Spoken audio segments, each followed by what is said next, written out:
Good day everyone, I'm Indian Cadet Caspe. Today I will discuss the new technologies that can aid in the compliance to marine environment protection.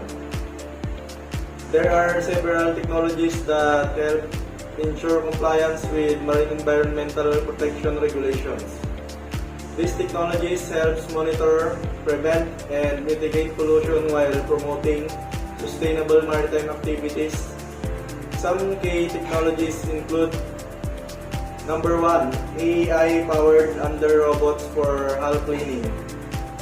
Autonomous underwater robots such as hull boat system have been developed to maintain vessel hulls free from biofouling by using AI-driven technology. These robots can clean hulls more efficiently than traditional methods, leading to significant reductions in fuel consumption and emissions. Number 2, AI and machine learning for microplastic detection. Researchers have developed AI programs capable of rapidly analyzing ocean samples to detect microplastic contamination. These machine learning algorithms can process thousands of samples in seconds, a task that would take humans months to complete. Number 3, ballast water treatment system.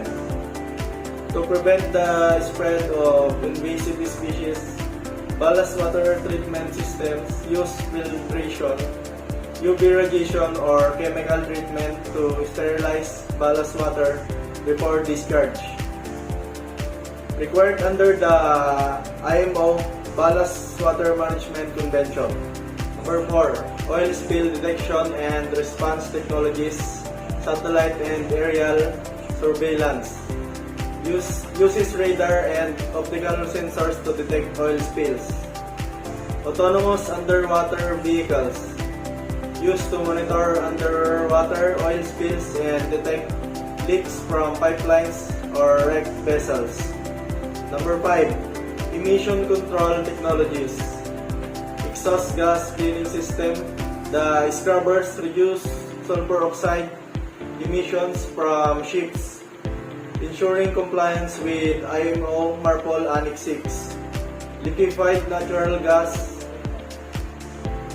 a cleaner alternative to traditional heavy fuel oil, reducing emissions of nitrogen oxide and sulfur oxide.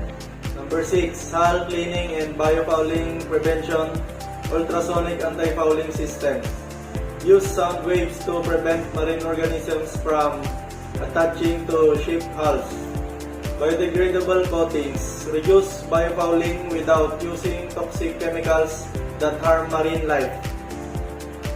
Number 7, marine waste management systems. Advanced sewage treatment plants. Treat wastewater to meet discharge standards before releasing it into the sea. Plastic collection and recycling technologies. Devices like sea bins and the Ocean Cleanup Project remove plastic waste from ports and oceans. Number 8, remote sensing and monitoring systems.